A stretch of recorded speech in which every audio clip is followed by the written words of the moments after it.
ಎಲ್ಎಗಳು ಕೆಲವರು ಚೇರ್ಮನ್ ಆಗಿದ್ದಾರೆ. ಅವ್ರಿಗೆ ನೀವು ಕ್ಯಾಬಿನೆಟ್ ದರ್ಜೆ ಕೊಟ್ಟರೆ ನಮ್ದು ಏನು ಅಭ್ಯಂತರ ಇಲ್ಲ. ಆದರೆ ಸಾರಾಸಗಟಾಗಿ ಎಲ್ಲರಿಗೂ ಕ್ಯಾಬಿನೆಟ್ ದರ್ಜೆ ಇದೇನು? ಇದು ಯಾರ ಹಣ ಅಂತ ತಿಳ್ಕೊಂಡಿದ್ದೀರಿ?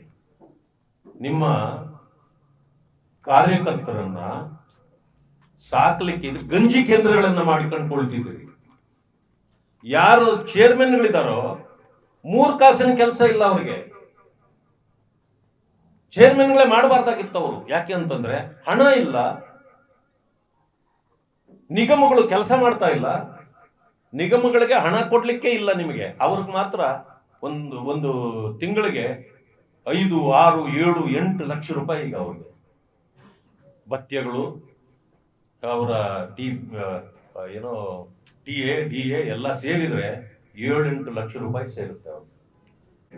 ನೀವು ಜನ ಹಾಳಾದ್ರಾಗ್ಲಿ, ನನ್ನ ಕಾರ್ಯಕರ್ತರನ್ನ ಮಾತ್ರ ನಾನು ಗಂಜಿ ಕೇಂದ್ರಗಳಲ್ಲಿ ಅವರನ್ನ ಮರುಸ್ಥಾಪನೆ ಮಾಡಿ ಅವರನ್ನು ರಕ್ಷಣೆ ಮಾಡಬೇಕು ಅನ್ನೋ ಕಾಂಗ್ರೆಸ್ಸಿನ ಈ ಉದ್ದೇಶ.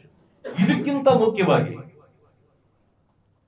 ವಂಶೋದಯ ಆಸ್ಪತ್ರೆಯಲ್ಲಿ 24x7 ಎಮರ್ಜೆನ್ಸಿ ಕೇರ್ ಲಭ್ಯವಿದೆ. ಆಘಾತ, ಹೃದಯಾಘಾತ ಅಥವಾ ಪಾರ್ಶ್ವವಾಯು ಆಗಿರಲಿ, ತುರ್ತು ತಜ್ಞರ ತಂಡವು ಅತ್ಯಾಧುನಿಕ ಉಪಕರಣಗಳೊಂದಿಗೆ ಅಗತ್ಯವಿರುವಾಗ ತ್ವರಿತ, ಪರಿಣಾಮಕಾರಿ ಮತ್ತು ಪರಿಣಿತ ಚಿಕಿತ್ಸೆಯನ್ನ ನೀಡುತ್ತಾರೆ.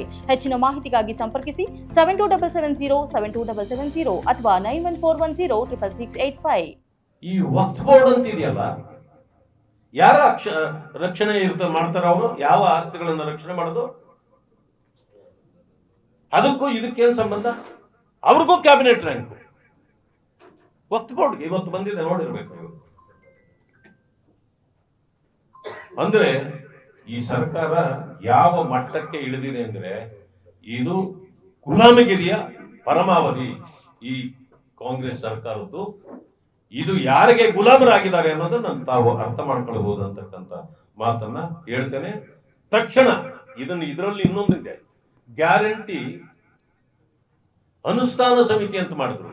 It is unconstitutional. ಗ್ಯಾರಂಟಿ ಅನುಷ್ಠಾನ ಸಮಿತಿ ಅಂತ ಮಾಡಿ ತಾಲೂಕುಗಳಲ್ಲಿ, ಜಿಲ್ಲೆಗಳಲ್ಲಿ ಎಲ್ಲರಿಗೂ ಕೂಡ ಅಧಿಕಾರ ಕೊಟ್ಟು ಅವ್ರಿಗೂ ಅದು ಅನ್ಕಾನ್ಸ್ಟಿಟ್ಯೂಷನಲ್, ಅದು ಕಾನ್ಸ್ಟಿಟ್ಯೂಷನಲ್ ಬಾಡಿ ಅಲ್ಲ. ಅದನ್ನು ಕೂಡ ಗಂಜಿ ಕೇಂದ್ರನೇ ಅದು. ಕಾಂಗ್ರೆಸ್ ಕಾರ್ಯಕರ್ತರಿಗೆ ಕಾಂಗ್ರೆಸ್ ಸರ್ಕಾರ ಗಂಜಿ ಕೇಂದ್ರಗಳದು. ಇದನ್ನು ಕೂಡ ಇವತ್ತು ಸಭೆಗಳಲ್ಲಿ ಹೋಗಿ ಒಳ್ಳೆ ಕ್ಯಾಬಿನೆಟ್ ಮಿನಿಸ್ಟರ್ ಕೂತ್ಕೊಂಡು ಕೂತ್ಕೋತಾರ ಅವರು. ಅಂದ್ರೆ ಅದಕ್ಕೆ ನಾನು ಹೇಳಿದ್ದು, ಬಾಬಾ ಸಾಹೇಬ್ ಅಂಬೇಡ್ಕರ್ ರವರ ಸಂವಿಧಾನದ ನೀತಿ ಸಿದ್ಧಾಂತಗಳ ಅಡಿಯಲ್ಲಿ ಯಾವ ಬರೋದೇ ಇಲ್ಲ ಅಂತಕ್ಕಂಥ ಮಾತನ್ನ ಹೇಳ್ತೇನೆ. ಅದರಿಂದ ಇವುಗಳನ್ನೆಲ್ಲವನ್ನು ಅಬಾಲಿಷ್ ಮಾಡಬೇಕು. ತಕ್ಷಣ ಇವೆಲ್ಲ ವಾಪಸ್ ತೆಗೆದುಕೊಳ್ಬೇಕು. ಇಲ್ಲಾಂದ್ರೆ ನಾವು ಹೋರಾಟ ಮಾಡಬೇಕಾಗ್ತದೆ ಅಂತಕ್ಕಂಥ ಹೇಳಿದೆ. ವಿಶೇಷವಾದ ಒಂದು ಸಂಗತಿ ನಿನ್ನೆ ಇನ್ನೊಂದು ವಾರದಿಂದ ಶುರು ಆಗ್ಬಿಟ್ಟಿದೆ. ಭ್ರಷ್ಟಾಚಾರ ಮಿತಿ ಮೀರಿದೆ ಅಂತೇಳಿ ಬಹಳಷ್ಟು ಸಾರಿ ನಾವು ಹೇಳಿದ್ದೇವೆ. ಭ್ರಷ್ಟಾಚಾರ ಯಾವ ಮಟ್ಟಕ್ಕೆ ಅಂತಂದ್ರೆ, ಒಂದು ಸಾರಿ ರೈಡ್ ಆದ್ರೆ ಕೋಟಿಗಳು ಹಣ ಸಿಗತ್ತೆ. ಸಮಸ್ಯೆ ಏನಂತಂದ್ರೆ ಅದನ್ನ ಸಾಗಾಟ ಬಹಳ ಕಷ್ಟ ಆಗ್ಬಿಟ್ಟಿದೆ ಕಾಂಗ್ರೆಸ್ನವ್ರಿಗೆ.